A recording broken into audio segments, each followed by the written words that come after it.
1260 KDUZ News, I'm Mark Wodarczyk. A New Prague man is in critical condition following a two-vehicle crash on Highway 19 Friday afternoon. 50-year-old Gene Harnage was taken to North Memorial Medical Center in Robbinsdale for treatment and was listed in critical condition Friday. He was a passenger in a pickup driven by 26-year-old Andrew Harnage of New Prague. He was not injured. Authorities say the crash happened just after 3 p.m. at the intersection of Highway 19 and Red Wing Avenue near New Prague, when an eastbound Ford pickup driven by 56-year-old Robert Jebb of Egan started to make a left turn when it struck the westbound Chevy driven by the 26-year-old Harnage. Jebb suffered non-life-threatening injuries in the crash and was taken to a New Prague hospital for treatment.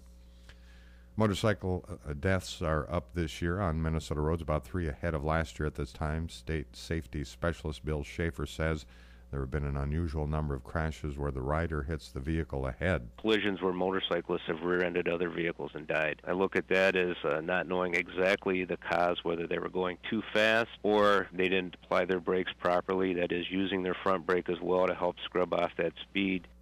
Schaefer says more than 30 cycle riders have died on Minnesota roads this year, with another few weeks left of the riding season.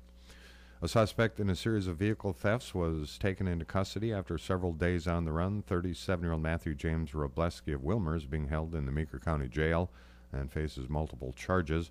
According to Meeker County Sheriff Jeff Norland, Robleski was found hiding in a swamp after a chase that led authorities south of Kingston off Highway 15, about 50 yards northeast of where he had left a truck he had earlier taken from a home in rural Kingston.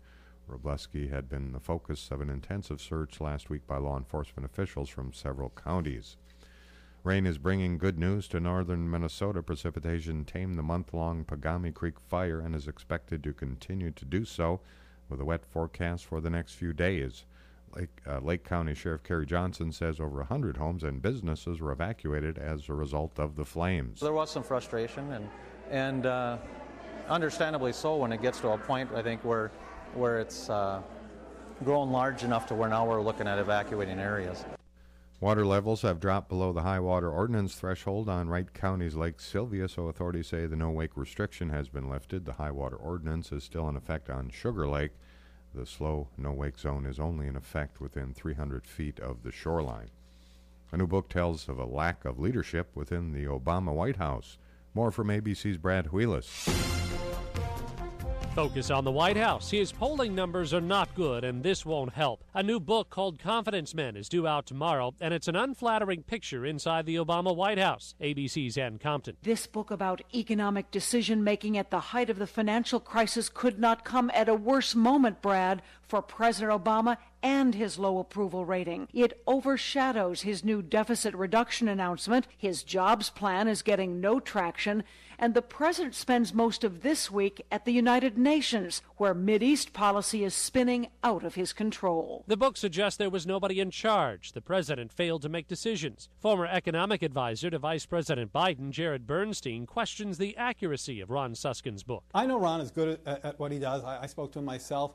But when you have quotes that are coming out and the very next day people are saying, I didn't say that, or he left not out of the sentence, there's a problem. I'm Brad Wheelis, ABC News. A new poll asks Americans, Britons, and Australians if they think they'll become wealthy in the next 10 years, and more than 7 in 10 say no. Americans at 2 in 10 are less optimistic than Australians, but more so than Britons. U.S. Transportation Secretary Ray LaHood will tour a light rail construction site in St. Paul.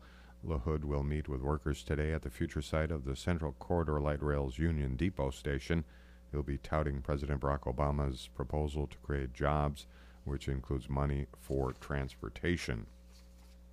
Fall harvest ramping up in Minnesota, and this is also Farm Safety and Health Week. Alan Sommerfeld with the State Ag Department says farming is a dangerous profession.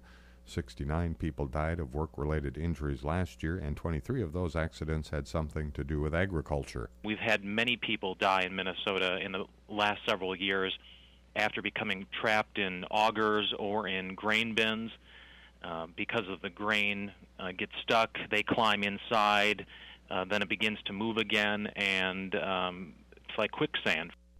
Sommerfeld says livestock behavior can be erratic and pose danger to farmers, and he says there's also the physical and mental stress of farming, A lot of work in a short period of time, which makes people tired and increases the chance of an accident. Iran's promised release of Minnesota native Shane Bauer and a fellow captive remains in limbo. U of M Middle East expert Bill Beeman says the long ordeal might have been shortened, perhaps avoided, if Washington talked directly to Iran rather than through third parties. It astonishes me that we have people in our political system who continually try to frustrate attempts to try to get communication going with Iran because they think that somehow talking to Iran is something that dignifies them. Last week, Iran's political leaders said Shane Bauer and Josh Fatal could be released in just days, but the country's cleric-run courts have insisted on a further review of the case.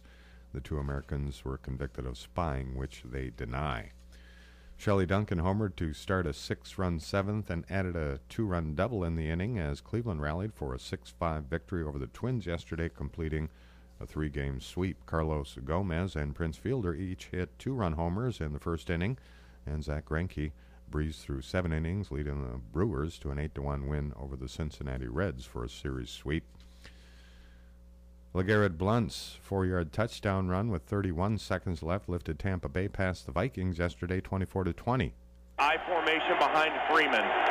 The tailback is Blount. He gets the call up the middle, and he struts into the end zone for a Tampa Bay Buccaneers touchdown. It is 23-20 Tampa. The Vikings have been outscored 23-3 in the second half. Paul Allen with the call on KFan Radio. The comeback was guided by Buccaneers quarterback Josh